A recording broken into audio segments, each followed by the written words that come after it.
The feeling is amazing.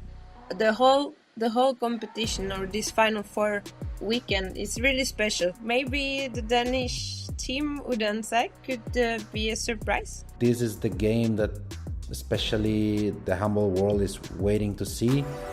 Ball across to Dylan Nahi, double in flight. Oh, what a start! Ooh, into the net.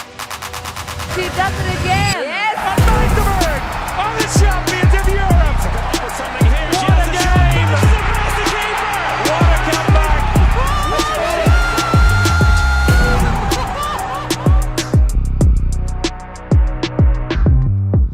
Ladies and gentlemen, it is time to talk handball again, and it is finally time to travel to Budapest, and that's why we searched for the best crew that we could find to actually go there to Budapest. On one hand side, of course, the man who knows how it feels to lift European trophies, and to his surprise, I'm not talking about the guy on my right-hand side right now. I'm talking about the 2 times European champion on the beach, ladies and gentlemen, Martin Vilstrup. How stoked are you for Budapest?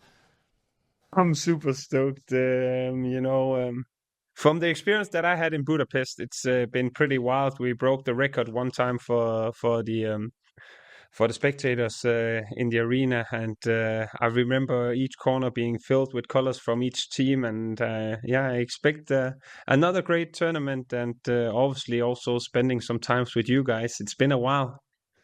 It actually has been, yeah. So last time, no, you haven't been with us in Vienna. Nope. No, I think it was the European Championship, maybe. I don't know. Yeah. Yeah, European. No, last year Budapest. Last year Budapest was in between that. But yeah, anyway, it has been quite some time. I'm waiting for your introduction, and then it looked like you wanted to jump in there, but then with the man, I don't need to start to talk about all his trophies because the time in this podcast is actually limited. Unlike his trophy cabinet, whatever trophy you guys out there are thinking of, he's won it multiple times. Víctor Tomàs, how's it going? Hello guys, all good. Nice to see you guys at this time of the day. For the record, we are recording Tuesday. Right now it's 9:41 p.m. It's good that your faces are the last ones before going to bed, and just talking about that we are going to be together again, I am obliged to bring onto the table the topic that you both know I'm going to bring. I want to bring something on the table too, but dinner for you. Yeah, exactly. Oh my God. Are we finally... I'm not sure we are going to find some time to do that. We'll see, but if there is time, for sure the dinner is not on you, my friend. But yeah, that is some other topic. But yeah, there's someone else joining us in Budapest actually, and she had a very significant impact on the women's sport, on women's handball. She has won the biggest trophy of them all in 2013. Legend goalkeeper Barbara Arnhart will be joining us in Budapest. I'm very much looking forward to that. What a crew for Budapest that is, right, Martin? I actually haven't heard the news before you just told me, but I met Barbie a couple of times, and she's super nice. And I'm looking forward to it. You caught me off guard here because I didn't know, but that's great news. Great company we like, and Barbie is for sure that. Yeah, absolutely. I am looking forward to it too. And that is the squad for Budapest, but actually not the one for today, because to look out for the weekend in Budapest, we invited someone who really knows how it is to win trophies in Budapest 6 times in a row. The trophy did not get past her, but unfortunately, she announced to retire at the end of the season. Luckily, and we're even happier that she still found time to talk a little bit with us today. Jana Knedlikova, how's it going? Hello, everyone. Let's say it's been a roller coaster year, but I think at the end everything went well, and I'm back home in Czech Republic, and it's going well. Thank you. Yeah, to say it has been a roller coaster is probably a little bit of an understatement. Was it the most turbulent year of your career? I wouldn't say most terrible, but it was really hard year for me personally as well, and for the club in Norway as well. Yeah, fair enough. So for everyone that is wondering, Jana did leave Vipers in February after everything that happened, and you did go back home to Prague. So now that you're back, I mean, there is an elephant in the room right now, and we need to start it with that. After everything that happened, the handball story of Jana Knedlikova finally came to an end. It is finally written, 99% as of now. Why did you choose this timing for retiring?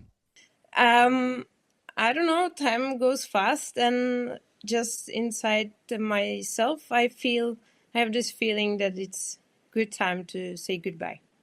It's always interesting, when is the right time, because for everyone who's watching, it's like, we can have a few more years of Jana playing on the right wing. And for me, it's like, when I think about it, 6 Champions League title in a row, it's just that itself sounds so crazy. And I don't feel like sometimes you get the recognition for being, super humble, and you always seem very calm on the court. Can you maybe put into words what have been the key success to some of the big achievements you have had throughout your career? Yeah, I will start with the beginning of the introduction, because yes, as you said, 6 times Champions League winning, it's really crazy, and I think I still need time after everything to realize what really actually happened, because you are in this training match continuation, so you go and go and go for the next. But now I have time to relax and really realize. And I think I try to be I am very focused during the games. That's why you might feel that I'm calm, but I would say I'm more focused and calm. And because inside you have this feeling which needs to go out on the field. Yeah, fair enough. But actually, I was wondering about it. If you just are on such a long streak, I mean, of course, COVID came in between, and that's why those 6 titles, they stretched over 7 years. But that 6th title in a row, did it feel the same like the first? Absolutely not, because every title was different. Every title has different story behind. And of course, the first one, it's different in a way that it's the first. But the story behind is different. And I'm really glad for all the teams and teammates I was playing with, because it's not my trophy, it's a team trophy. And the team was fighting for it, and I was really proud to be part of this team. And okay, now I'm maybe switching a little bit back, because we changed the word calm to focused. But whenever we saw you on the court also, Jana, for me it always seems like you were pretty much in control with your feelings there. Weren't you a type of player that ever got nervous, whenever the game was close, or, you always seemed in control, Yeah, I always try to make a direction to my feelings, to not let the feeling play with me, and to let the feelings play the handball over me, Yeah. And I mean, also, maybe, before we actually started recording, I also asked you, and you said yourself, now you're back in Czech Republic, and let's say the history with what happened in Vipers after, many good years up there, also with Champions League titles, it ended in a sad way for everyone. And I mean, is it also a little bit of a Cinderella story for you to go back to Czech Republic, ending in Prague? I think it's been around with all due respect, Jana, 18 years ago or something like that you started your career there. So was that kind of also a dream for you to go back where it all started and then being able to end it now? I wouldn't say it was a dream to come back where it all started, but in a way, I'm really glad I came back home and I had a goodbye back at home. It was really nice.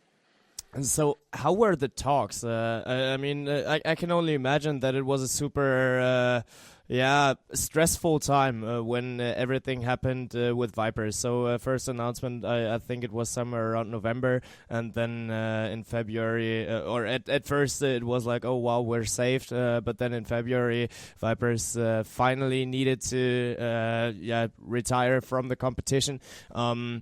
But how was it for you? So in that situation, where did you plan on going? Did you already know that, okay, good, if it ends with Vipers, it's going to be the end of my career? Well, I knew that my career is going quite towards the end. That's 100%. But I think all the girls and the whole team thought that we will survive the season at least. So the Vipers will be existing till the end of the season. And this message that Vipers is over came too fast and not expected. And even though there were some messages that the financial situation is not the best, you don't realize it, and you don't want to realize and think about that it's a real thing, that suddenly we are not able to come to the hall and train together and play the games together. We are just finished, and we have to look what will be the next, what we are going to do from day to day, I have to say. And then I knew that the career won't be long, so to change into another club felt a little bit, I don't know, that I will quit handball somewhere where I don't belong, kind of. So that's why I decided to come back home to Czech Republic to say goodbye in my hometown, home club, and start to focus for the next kind of normal life. And after all, coming home, how did it feel? So after everything that you experienced on the road, as you walked away or as you left home, you were still that caterpillar, and now you're coming back as the butterfly that has won everything. So how did it feel to go back home? You mean to play handball or to... Yeah, to play handball in Czech Republic once again for the end of your career. So was it a special feeling to have that first game back again in Prague? Yes, it was really a special feeling. It kind of felt like, okay, this 12 years abroad didn't even happen, you know? You're back home in the same hall. Yeah, but... the people or the teammates were different, and I think they welcomed me very nice, and they were really happy that I joined them. So it was very positive end in this negative situation. Yeah, I mean, after all, you got to pull the positive things out of that, and I mean, to get your story to a very good end, that actually is something. But Martin, you had a question ready. No, I just think that even now, when we have the case of, to be fairly honest, Jana, I will consider you as a Champions League expert at least, because we have some other men's guests have been, in the podcast, and they said the atmosphere in Cologne is always amazing and unbelievable. And obviously, you won it 6 times. You've been there in Budapest also, but can you also try to describe how the feeling is in Budapest and playing the matches between the last 4 teams of the biggest tournament? The feeling is amazing. The whole the whole competition or this Final Four weekend is really special because you can forget all the results, what happened during the year in the competition. It's totally start of the new competition or new weekend where you fight for the biggest trophy in Europe. And also the atmosphere is unforgettable because especially for women handball, to play in front of so many spectators, it's really unforgettable. Yeah, and I mean, Budapest does bring along its own energy. We have experienced that the past years that we've been there. It's always even more special when there are Hungarian teams around. But luckily, there is Györ, who are basically always there. It was super special when there were two teams from Hungary. But actually, at some point, you do feel that the pressure that is coming from the outside, it can get much. It can get too much, especially for young players. Did you have something to help you canalize that energy that Budapest is bringing on the court? I wouldn't say anything special. I was really happy to be there and I wanted to enjoy every minute on the court. So I didn't look at it as a pressure, but more as a joy and kind of a present to be part of it.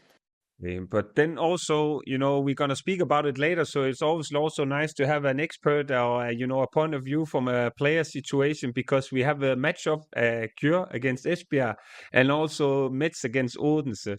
How do you see these two matchups between the four teams? Will be, I believe, really interesting. In the first semifinal between Györ and Esbjerg, they have already met in the group during the competition. So I think Esbjerg can come without kind of pressure because this pressure is upon the home team. And all the teams are really, really strong. So I think we can look forward to this weekend. In the other competition, in the other semifinal, it will be the teams who haven't met. So this will be also in this season, I mean. So this will be also very interesting because there you don't know the feeling of the opponent. So that might surprise you in a way. But all of the games will be, I think, very interesting. And then maybe let's look at the participants in general, because whenever you have been part of this competition, we didn't need to talk about the favorites, but unluckily you're not qualified this time. So what are we doing with the roles? Is there any other favorite to be pointed out other than Györ? Yeah, I think I wouldn't. I would say maybe the Danish team Odense could be a surprise. They have no pressure. It will be their newcomers. Sometimes it's good, sometimes it's not. And what's your feeling for this year? So I mean, Odense, they always have been on the edge. So Odense, for the past 3 years, they were always eliminated in the quarterfinal. But finally, they took this step. Was it a process of maturing? Was it a process of becoming an adult? Or, how would you put it for Odense? Yes, of course, they have quite a young team. So during the years, they got a lot of experience, always fighting for this big tournament. And this year, finally, they could make it. And I think this is something what you can take really advantage out of. It's actually a little bit interesting because speaking about Odense, the guy who's in charge of Odense now, your former coach Ole Kjekstad, and then also your former club is in the other semi-final, Györ. You know, we always know that they're gonna be there.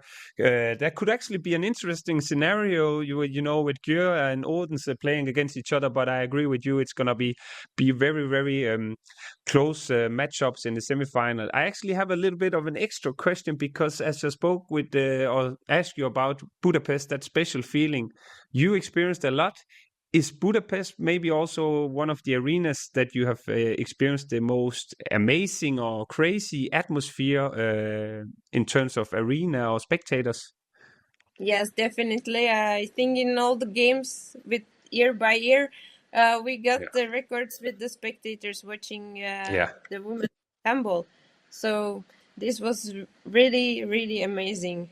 And also for me, sorry, Bengt, it's just for me recalling, because we were also there, and I remember the FTC fans, you know, all the men standing without their jerseys in one corner, and then you had the Vipers fans in the other one, and then Györ singing. I also have to say it was pretty amazing. And I think it was also the year that we broke the record. But no question actually asked for that. Sorry, Bengt, it's just that the atmosphere was crazy.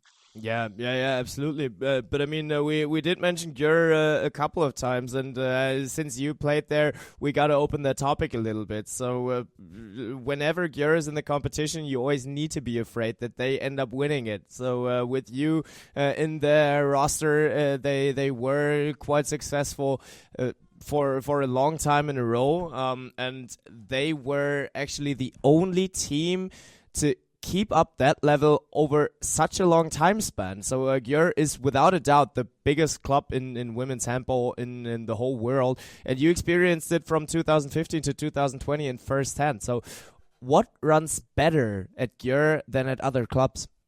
I would say Györ is really, really stable place to be, with all the equipments and with all the equipment you need to be the best, one of the best sport athlete in this sport. So I think this is this safe place, especially in women sport or women in general, is really important for girls to be. And I think this is something what Györ is really the best at. Fair enough. And I mean, you guys did play them with Vipers just this season. Wasn't too successful, but fair enough. It's rarely ever successful when you're facing Györ. How about this season? So were you able to spot weaknesses in the preparation for Györ? Oh, that's a hard question. If you know the answer for this one, Jana, maybe you should consider being a coach also for a team in the future. Yeah. Maybe it's that simple to find out how to stop Henny Reistad for Esbjerg. That's really hard. You actually even played with her herself, right? And can you describe a little bit maybe about Henny Reistad, what makes her so special? Because year after year we sit and like speaking about how to stop her, and then once again nominated the best player in the world, and she's just keeps scoring goals. Is it her mentality, or is it just the pure talent? Henny is such a complete handball player, both mentally, physically. Now also she got a lot of experience, so it's really hard to stop her. And everyone on the court is trying to do it, and as you can see, it's not possible. And I mean, it is the big hope for Esbjerg this year to finally make it. But I think it has been 9 encounters now in between Györ and Esbjerg, and all of those 9 matchups went into the direction of Györ. Henny was part of the squad the past couple of years when they faced and lost to Györ already too. But I personally feel like Henny is still yet on another level this year. Do you think that this time she can be the X factor, and this time Esbjerg actually can take down Györ? Well, they will not have any kind of pressure as Györ side will have, I think, at this moment. And that's what can make you breathe in those games. And of course, Team Esbjerg will be a lot depending on Henny and how she will be ready and how she will be able to play. I hope she will be healthy, because I think at the moment she's not playing that much in the Danish competition. Yeah. So maybe it's just time for her to get some power for the final tournament. This I don't know, but she will be, of course, a key player for Esbjerg in the game. I think so as well, and I can say that whenever we're recording here, she also played a match today in the Danish league where she scored 6 goals. So I think Jana knows better, but her mentality is that I don't think she's gonna, not be involved in big games like that, because that's a mentality about it that yes, she's of gonna course. be there. This is the tournament you're training the whole year for, and you want to be part of it. Yeah, and also, of course. Yeah, sorry, Jana. Yeah. It's just that actually also want to talk to you a little bit. The women's team of the Czech Republic. There also been Tomàs, the new coach, which we're not gonna, you know him very well, I can say without saying too much. But I just want to, in general, maybe speak about the national team of Czech Republic, because I think the recent years they've been performing very well. And also competing against, can we say the bigger teams? Because I actually starting considering Czech Republic very competitive, and playing close matches against the Netherlands, if I remember correctly, also, and having key players as we had her earlier also as a guest, Raketa Maketa. She told her nickname was also from Ikast, and Mala and other great players. So, what do you think the future holds for Czech Republic, the national team? Yes, the national team for us as Czech players is really important, because also it's kind of doors to get into bigger handball, into European handball, and to compare ourselves where we could be or where we are supposed to go to. And the generation which is right now, of course, it's always depends on the setup for each and every tournament. But we got with participating European and World Championships some experience, and some players could go to play abroad and get even better. So this is how we look at the national team. But yes, we are in a situation that we can play close games, or some of the games are closer with a bigger team than us. But to start to beat them, it's really, really huge step to make. Yeah. Actually, we are getting a little closer to an end already, and that's where I would just have one last prediction from you. You already said that Odense can look for a surprise, but still I want to know who's winning the EHF Final Four. Oh, yeah, I will keep, let's say, Odense. Odense? Oh, wow. That would be a story. You're going for the highlights here. Yeah, that's a nice call. Interesting, but actually here before we also end the interview, and first of all, thank you also for taking your time, Jana. And I think I speak for the handball world when I say that you will be missed, not only as a very respected player, but also for being very humble and obviously all your victories. So I have one last question also for you to maybe tell us what does the future hold for you after the handball life? Well, I went back to my non-handball profession. So, yeah, So you got it all figured out? Yes. So what will that be actually? I don't know about that. I'm actually a tax advisor, so I will be working. Yeah. That sounds like a lot of fun too. At least it sounds like a huge contrast to your handball life. It's really huge contrast, yes. But yeah, life goes on. And yeah, unfortunately, we cannot do this sport forever. True that. Anyways, anyways, yeah.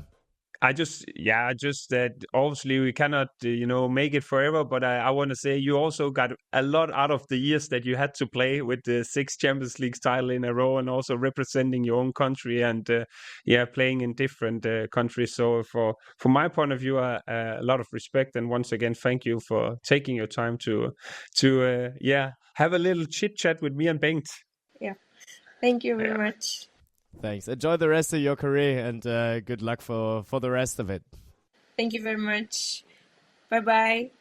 Yeah, that is quite something there to win it 6 times in a row. Something that not even you achieved, Victor, right? No, not in a row. But I didn't win 6 times, so it's just crazy. I think that she has a very let's say low profile, because she is a player and a person who doesn't like to be in the center of the cameras,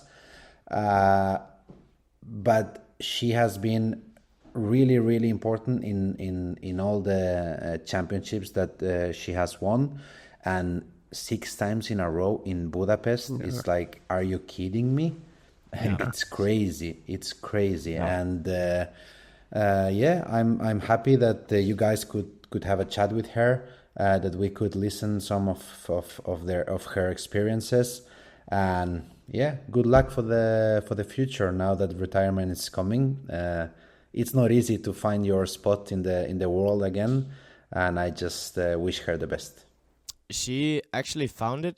She returns to be a tax advisor. Would that have been something for you, Victor? No. Well, actually, here in Spain, we pay a lot of taxes, but no, it's not for me.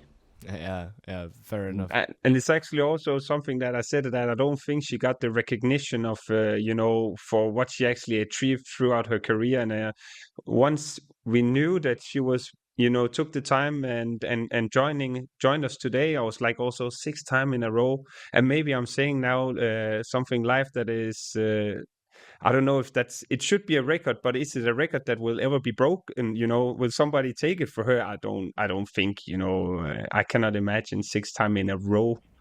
I think that with all due respect to her, because for me, she is one of the biggest players in history because of what she achieved. But with all due respect to her, because of this low profile that she has, probably now, if we would take 100 handball fans and ask them which player has won 6 times in a row the Champions League in Budapest, not a lot of them would say Jana Knedlikova. I think this was also something good, because she was always following her way, But if some other players would have achieved the same, Wow. Yeah, exactly.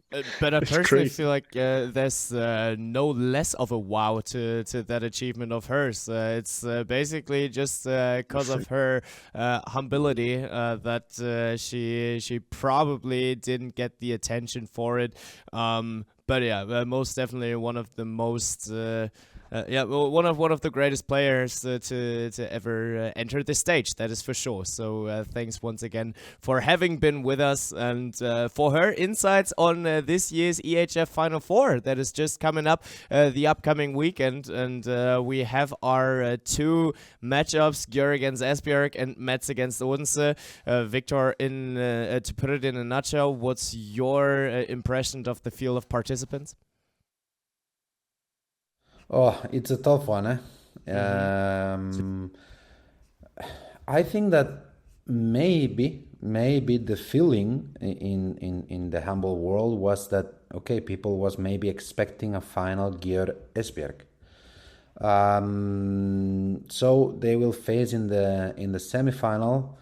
Yeah, let's see. I think this is the game that especially the handball world is waiting to see.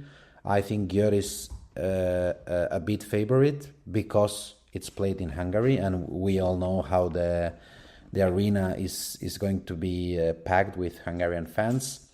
And then the other semifinal, maybe I see Metz a little bit favorite because yeah, they are having an amazing season, champions of all the French competitions, if I'm not wrong. So maybe I see them a little bit in front. Martin, how about you? What do you think about our participants? Yeah, it's interesting. I actually think Victor is right about, most people probably expected Esbjerg and Györ in the final, and by that being said, there's a lot to it in between, and I looked it up also with Esbjerg and Györ, and they played against each other, as Jan also said, in the group stage where Györ won both matches. And I think the last 7 times they played against each other, Györ has won it. So I'm a little bit, I'm not going to say nervous, is not the right word for it, but Henny has also been struggling a little bit with, her body, and maybe it's just Esbjerg's way of protecting her to make sure that she's fit also for the tournament, because obviously they need her, but being played in Budapest and with Györ, and they won it last year. I also think that they are the favorites in that matchup. The Metz Odense, I actually really think it's a 50-50 for me, because Odense was undefeated in the Danish league until last round, where they didn't have anything to play for, so they lost a game at home there, and they is also playing at the moment while we're recording against ECAST, and it's 24-24 at the moment. Yeah, Odense is the team that also beat it Györ away. I think I see Odense a little bit of a favorite maybe in that matchup, but then I'm saying that after saying 50-50. I just know that it's going to be two very interesting semifinals. Yeah, no, I'm personally looking forward to it, because whatever happens, there is a huge storyline that can be followed. So Györ is actually still in the hunt for the most victories in one season, and if they end up taking home the title, they will break that record. On the other hand, Esbjerg never beat Györ, and in the other semifinal, we have actually two teams that never lifted it. So Metz has been there before. But yeah, Martin? No, I'm just wondering, because last year we had Ludwigshafen, Ludwigsburg, yeah. they called that, Ludwigsburg, sorry, to be the underdog. Like, do we actually have an underdog this year in Budapest, or is that Odense? Can we say that they're the underdogs? I feel like you have to say Odense for that, because Odense never went to Budapest, and it's the first time. But on the other hand, an underdog with Katrine Lunde in goal, I don't know too much about that. But yeah, it is going to be interesting. But for sure, Odense is an interesting team to watch there, because it has been it is the first time that they're actually going to Budapest after 3 years being knocked out in the quarterfinals. Maybe let's start in here with Odense, the team that actually retired Andrea Lekic in the quarterfinal, and for the first time in 3 years, or for the first time ever, they made it to Budapest. Now, Martin, you as a Dane, how much of a relief for the Danish side was it?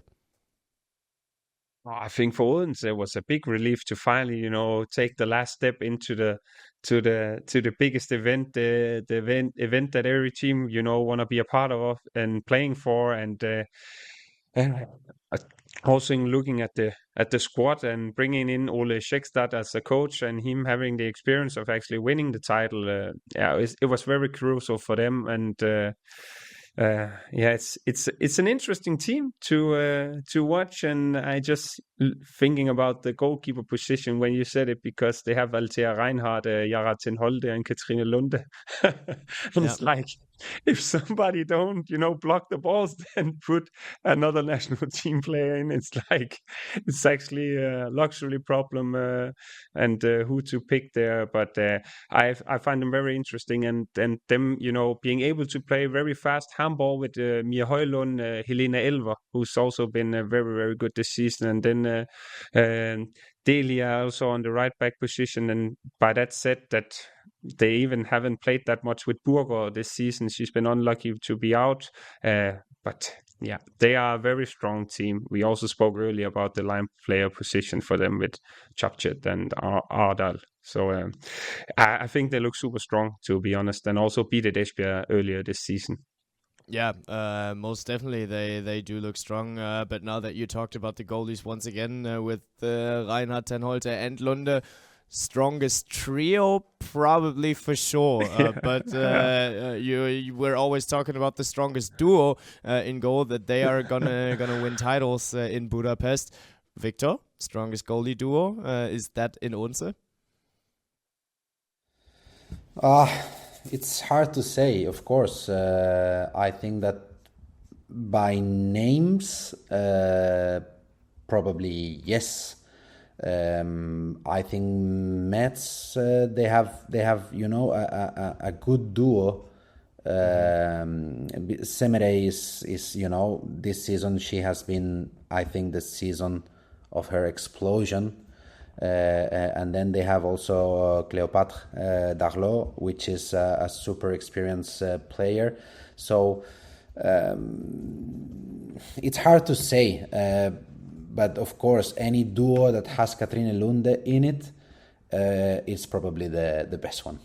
And I mean, there's still Camille Desprizé in Metz it's too. a trio as well in Metz. So I think, but I think this is a big problem actually for coaches. To have these three super goalkeepers. It's really hard to choose, because it's a very special position. It's a position that maybe they cannot be in the best moment of the season, but it's a matter of feeling sometimes.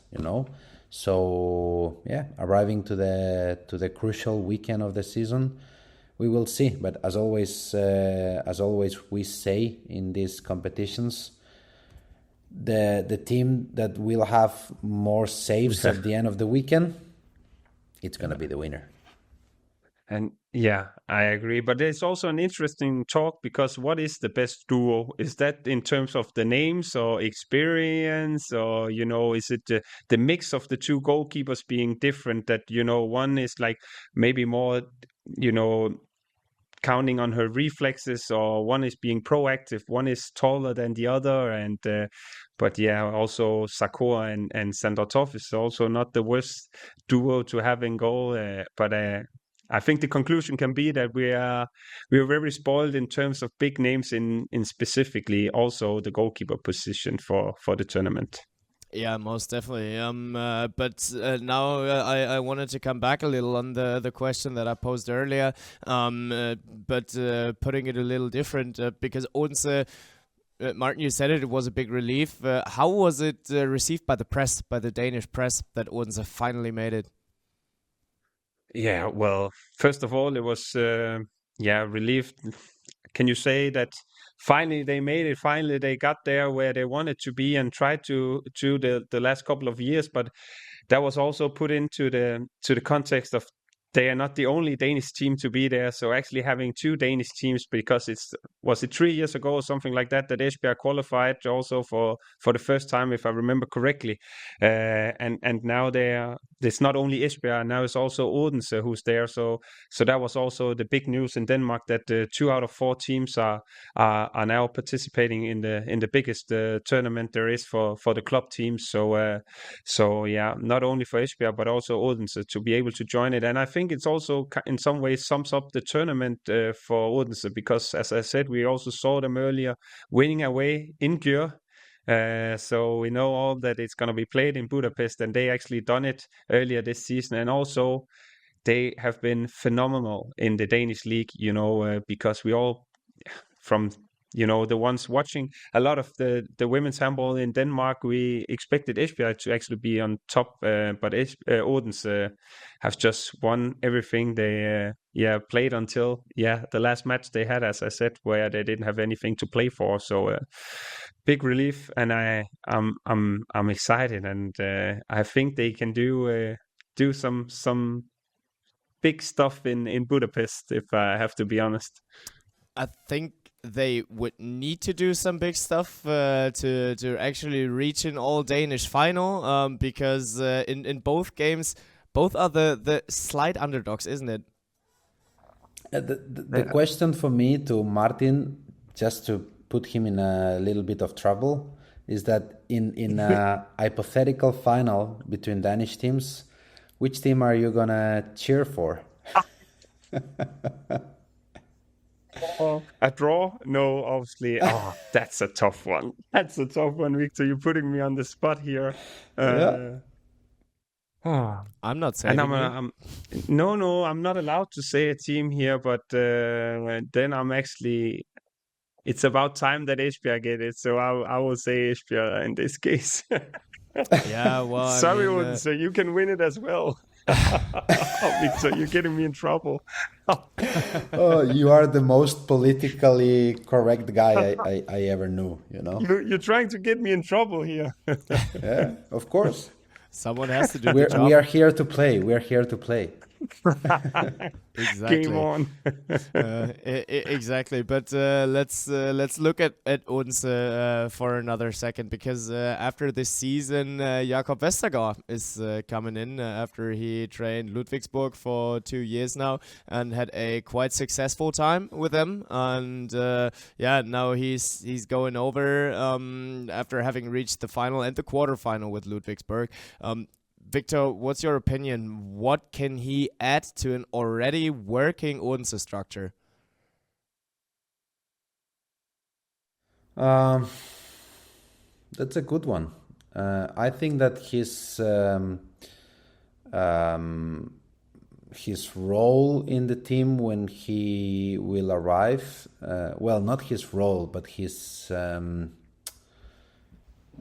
the important task that he will have is to try to continue with the success that the team is having this season. And if I would be him, knowing how a team is working, I would, have a lot of conversations with the most important players in the team and the players that has been there for more time, to see what is working, what they feel is helping the team to reach this level in Danish competition, in European competition, and to continue doing it. And then take as well what the players think that could be better, and then try to, on his style, try to implement all these ideas from the players. But I think it's very important for him arriving to a new club that it's already succeeding, to speak a lot with the players and try to have them on his side, which I'm sure he will do. He is a very experienced coach, and try to change what it's not working that good in the players' opinion, and to continue doing what is going right. Fair enough. And I mean, he is Danish, so at least there he can add on. Yeah, it seems easy. when you say it this way, continue doing what is right and change what is wrong, but it's super difficult, Yeah, absolutely.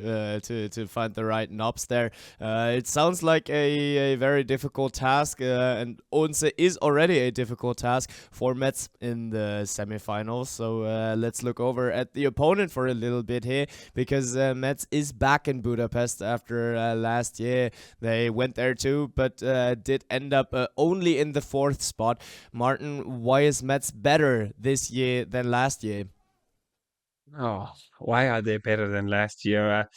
There's definitely coming into to Budapest with the momentum, as Victor also said earlier, that they won the French Cup, and they are also leading the French league, and they've been winning everything they've been playing so far, and also I think maybe to our little bit of a surprise for the three of us that they were winning the group so comfortable that they did, in a group where there were many other competitive teams.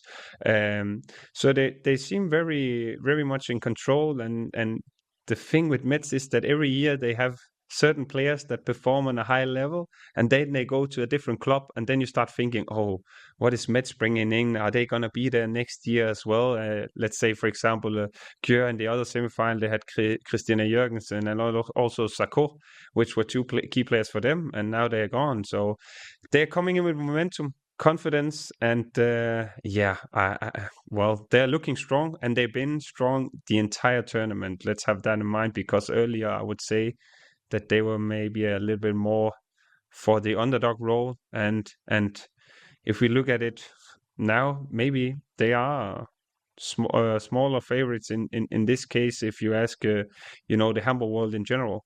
So they're coming in with confidence. Yeah, and they're coming in with a very strong squad too. So I've been looking at the squad, and if you're looking at Annemette Hansen, Laura Fliep, Sarah Bukti, but then Petra Vamos and all those young guns that they have in there too, it seems like a balanced squad. So Victor, what's your read on the Metz squad? Yeah, I think they have a pretty young squad. The most experienced players are in the goalkeeper position. I think it's something good, and in a very key position, like defense and back positions like Alison Pinot. But then, as you said, and Annemette Hansen, which are two players that can control sometimes the tempo of the game, which the young players is more difficult to be capable to that. But then, as you said, for example, for me, Petra Vamos was already a very good player, but she is showing to everybody that she can be a top player, and I think she has been a very important player with a young age in this team.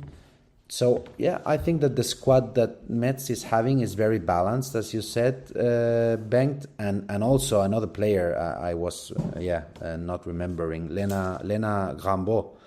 She is also a player that you can use almost everywhere in the back positions, and this is giving to Manu Moyanat a lot of solutions. So it's a very balanced team, and they know exactly how they want to play, because Manu is being there for a long time now, and I think they are doing it very good. Yeah, absolutely. Maybe just in regard of the time, we got to move it over to the other semifinal too, because that deserves a little bit of love here too. You're saying that Manu Moyanat has been around for quite some time at Metz, but it is the first season without Jesper Jensen for another semifinalist. A new coach has been there at Esbjerg. It was the first season for Thomas Axner. Martin, what's your read? How did they do? How did they do? As I said earlier with Odense, maybe I expected them also to win the Danish league, being able there. But on the other hand, they are in a semi-final now, so they still have the chance to become the champion. And they are once again in Budapest. So far, so good. And also been, struggling a little bit. They had Nora Mørk, who went out from the squad, which we spoke a lot about earlier. It's a big loss, and also the right wing. They had to bring in other players and from Vipers, and because of the sad situation there.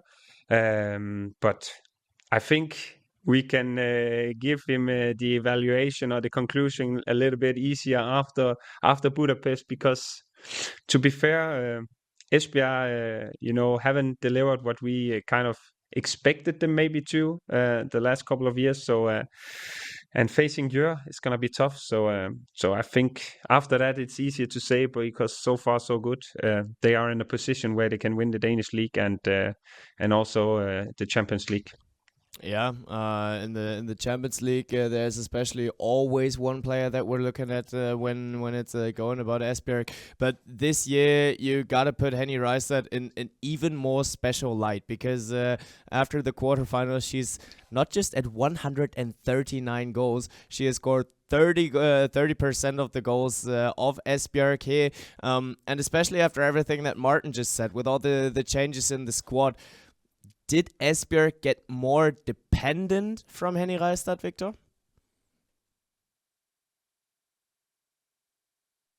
Yeah, maybe a little bit, yes. With the absence of Nora Mørk for these months, yes, I think so. But is this something wrong? I'm not sure. Because to rely on she's the best player in the world. Yeah, exactly. If you have it, so just use it, and yeah. The thing is that, of course, it's very difficult with the toughness of the calendar that she is performing at this level all the time, and maybe sometimes relying too much on your best player has this danger that, this is the most important weekend of the season, and maybe she's not on her best, physical condition or mental condition or whatever. But with all being said, she is the best, and if she has a good weekend, she can score 20 goals in the per weekend. Game. Okay. So to your question, yes, I think so, but I don't think that this is necessarily something wrong. Yeah, fair enough. But I mean, Martin, we have been talking a little bit about it with Jana already. What is her physical condition right now? Yeah, well, as I said, they played a game today also against Copenhagen. I didn't really get to watch the, live here, because actually, yeah, it sounds silly now saying that in a handball podcast, but I was walking my dog, so I wasn't able to see it. But I can see from the statistics that she made 6 goals, and I know that they also have been taking care of her in terms of, getting her back. We said many times that it's been a tough year in terms of championships and competition. So. And Jana said it. Henny is the type of player that whenever Final Four will be there, if there's something maybe a little bit, maybe she's not 100% fit in terms of her body because she's struggling with whatever, then she will still be there and she will still be performing. And that's very, very crucial for Esbjerg. But yeah, we said it herself earlier with the, injuries they had at Esbjerg this season, but Henny, super important. But there are other players that also needs to perform to be able to beat Györ in Budapest. Let's have that in mind also. Yeah, and I feel like there's always the need of a plan B. But I'm very interested in seeing what Thomas Axner thought of there, because of course the preparations for Györ, they are running. They will be running until the match kicks off, basically. So until the ball is being thrown for the first time, and then let's look over to the opponents, to the almighty Györ, because one really has to put it that way. I want to draw the parallel to the Euro that we have been attending, where we talked about Norway losing all their quality, with Mørk being out, with Stine not being in the squad, and all those players that have been gone from Norway. And then we're looking over to Györ, who actually won it last year in Budapest. No Stine, no Anna Gross, just to say two names. And now they're in the hunt of a record of the most games won in the EHF Champions League Women. Victor, can one even put it in the direction that they lost quality at all? Yeah. When you had Stine in your team and you don't have her anymore, yes, you're losing quality. That's, for me, it's not arguably. But... when you have three center backs, well, Bruna de Paula, you can consider her as left back, center back. But when you have three players like Bruna de Paula, Kristina Jorgensen, and Stellen Zeminko covering this position, the quality is more than top level. So I think that they have the biggest squad, the team that don't have, well, Dione Hauscher is the one with more goals, but they don't have this player like Esbjerg has in Henny Reistad, or Metz in Sarah Buktit, for example, which is leading the team in attack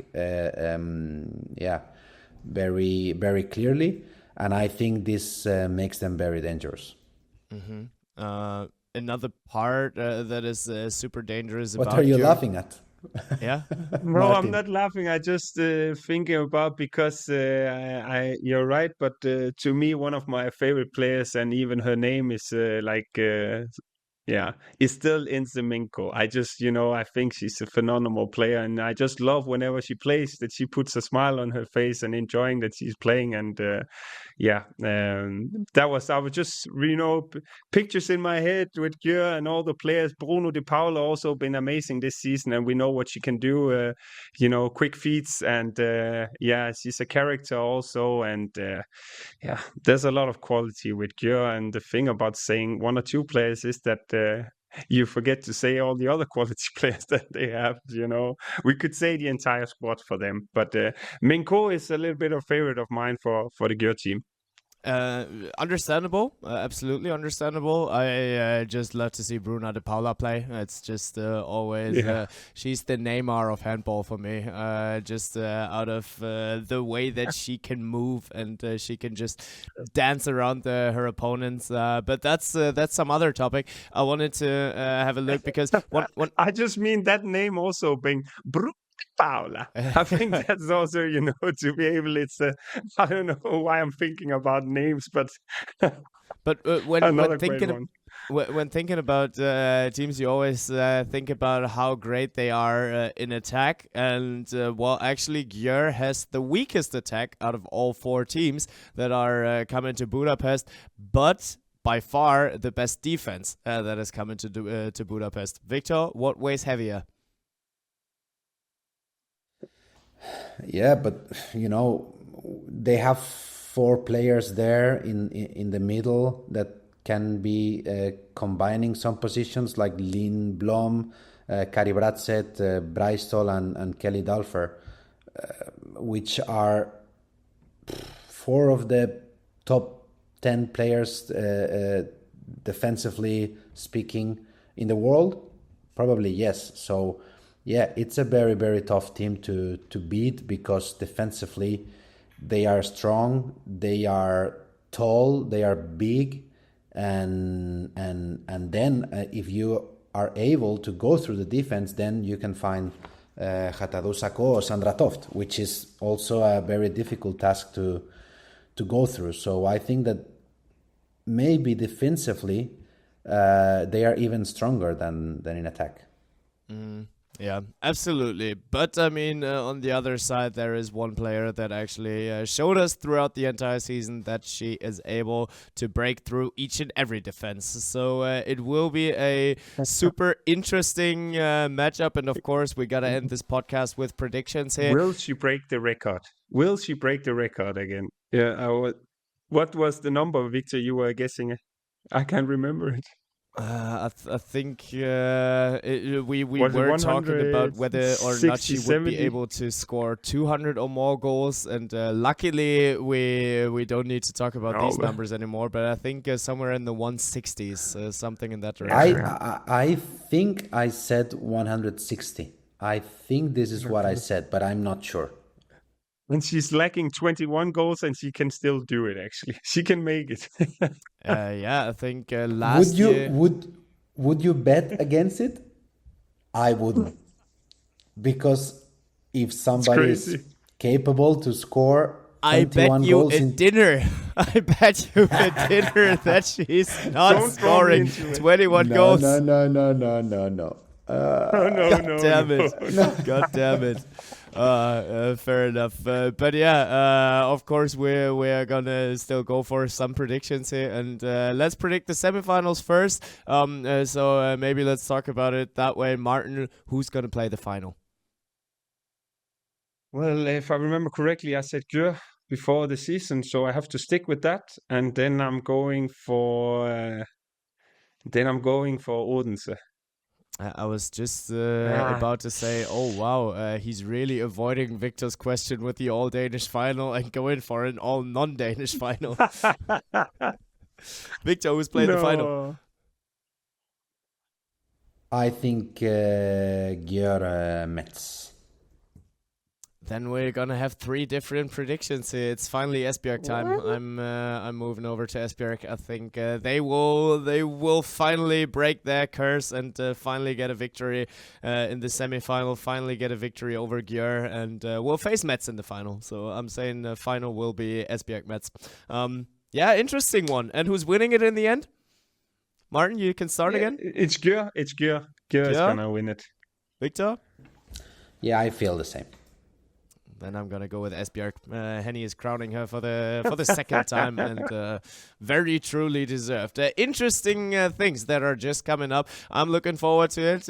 Looking forward to seeing these two fellas once again once we touch ground in Budapest. But of course, looking forward to meeting you guys or seeing you guys because we will be streaming live on EHFTV.com. So go ahead and grab yourself a subscription. You can watch all the games on there with the season pass. But apart from that, looking forward to the weekend with you guys. Me too. The same, guys. Good to be back once again with the two of you, and I'm looking forward to it. Bring money. Loads of it. Sweet, cool. Because Víctor Tomàs is never full. He can always go for one more. And we can go for one more too. The next one will be in Budapest when it's time to talk handball again, everybody. Ball across to Dylan. He double in flight. Oh, what a start. Into the net. She does it again. Yes, Van Víctor, the champion.